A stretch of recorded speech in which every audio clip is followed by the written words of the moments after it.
What's up everybody, it's Sean here today to give you guys a review of the HUF collaboration with Nike SB on this Dunk Low OG Quick Strike in the New York City colorway. Today's video is sponsored by HUF.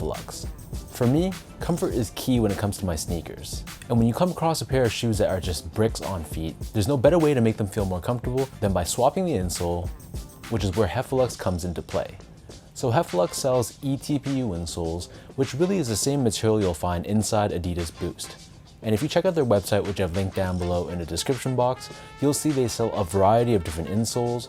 So really depending on the type of insole density and the cushioning setup you're looking for, you're gonna find there's a suitable insole for anyone. So be sure to check them out, links are down below, and use the code SEANGO at checkout to get 15% off your entire purchase. So this is the Nike SB collaboration with retailer HUF, which released last month in November for a price of $130 US or $170 here in Canada. And the official colorway for this shoe is white, vast gray, and midnight navy. Releasing alongside a San Francisco colorway as well, along with an exclusive friends and family pair. These three dunks celebrate the life and legacy of HUF founder Keith Hufnagel, along with the 20th anniversary of HUF as a store. So as I explained in my previous review of the San Francisco pair, which if you haven't seen, I'll also link that down below as well, but these were released in a mystery box or mystery bag style. So basically when you open up the box, the shoes were contained and sealed inside a bag, and you really had no clue what pair you were gonna get until you opened up that bag to reveal what was inside. So this pair is the New York City pair, which is one of the selected cities because Keith was actually born and raised in New York City, and that's where his love for skateboarding really began. So as such, this colorway is dressed in the color scheme of the New York Yankees, and to me I thought this was a very well executed colorway and I thought it looked really dope. So taking a deep dive into the details of this shoe, so the upper of this pair is constructed out of leather. So on the toe box you can see we have a nicely tumbled navy blue colored leather, and just like any other dunk, we have this perforated finish on the toe box. However, we do have a silver jeweled swoosh as well, along with HUF branding in white, which is one of those additions on a shoe that you either love or hate. Surrounding the front toe cap, we have a slightly stiffer white colored leather, which is also very tumbled as well. On the edges of this white leather, you'll see it's painted in this orange tone, which really elevates the look of the shoe and gives it a nice subtle contrast. This same white leather covers the eyelets of the shoe, and then beneath this we have more of that navy blue leather, and overlaid on top of this we have a leather swoosh, which is done in this vast gray color.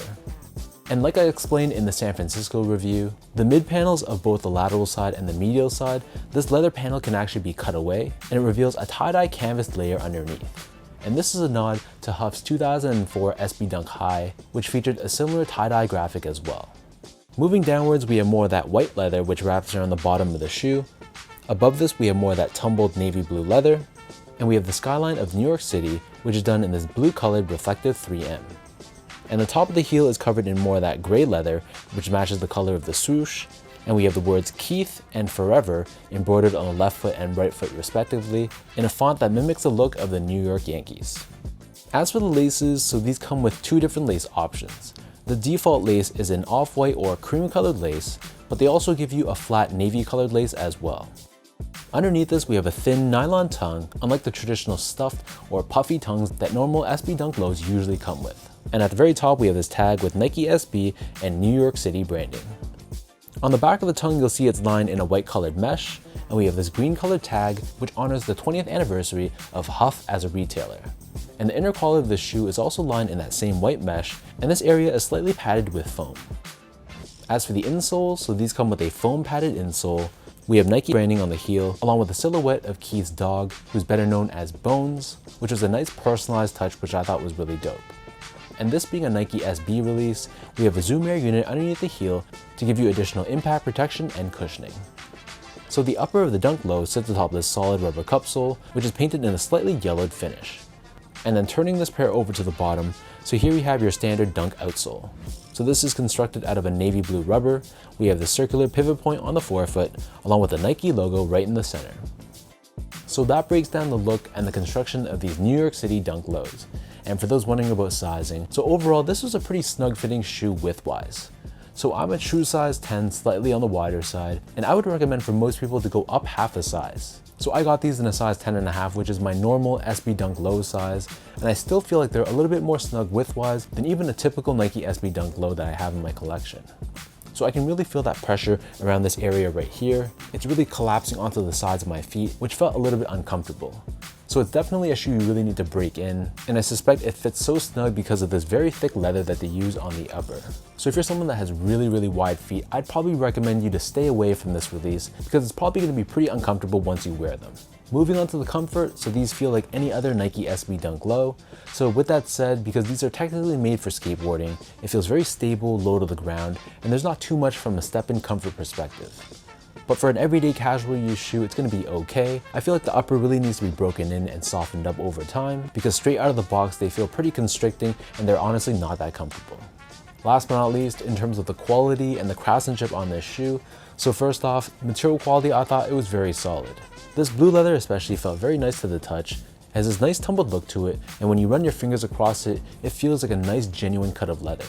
And in contrast, this white leather, it feels a bit stiffer, which I guess has advantages when it comes to a skateboarding performance standpoint, but from just a casual use standpoint, this white leather wasn't nearly as good as the blue leather, but it still wasn't that bad at all. And from a build and craftsmanship standpoint, no real major issues that I could see. The soles were a little bit unbalanced from the left foot and the right foot, but once you wear them, you really can't tell. And the rest of the shoe was very well built and well put together.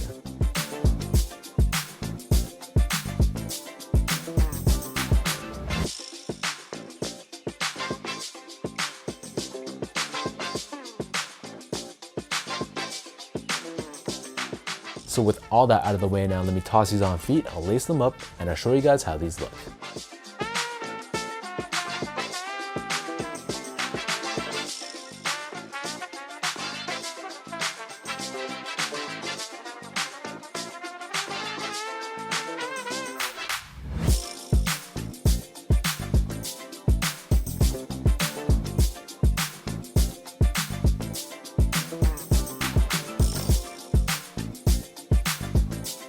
As of right now, since I haven't removed this side panel to reveal the tie-dye, I think this colorway in its natural state looks a bit better than the San Francisco pair.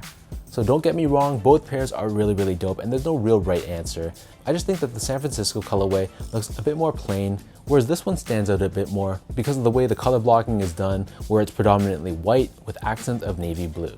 So I really like the colorway of this shoe. The materials were solid. This being leather, it can be pretty durable. You can wear them when it's wet outside and even a little bit snowy as well. I just wish the fit of the shoe was a little bit more forgiving for wide footers. I don't know why it's so snug, probably because of this thick leather they use on the upper, but that's my main issue with this collaboration is the comfort on this shoe. But anyways, let me know in the comment section down below what you guys think about this HUF Nike SB Dunk Low in this New York City colorway. Between this one and the San Francisco color, which of the two do you guys prefer? And for anyone watching, were you guys able to grab these for retail? Did you take an L and pick these up for resale or just pass on them altogether? If you guys like this video, be sure to like, comment, and subscribe to my channel if you haven't yet. You can follow me on my Instagram account at esco8, follow my Twitter account as well at sean.go, and visit my website at seango.ca. So until next time, thank you everyone for watching. Hopefully you guys enjoyed this review, and I'll catch you guys all in the next one.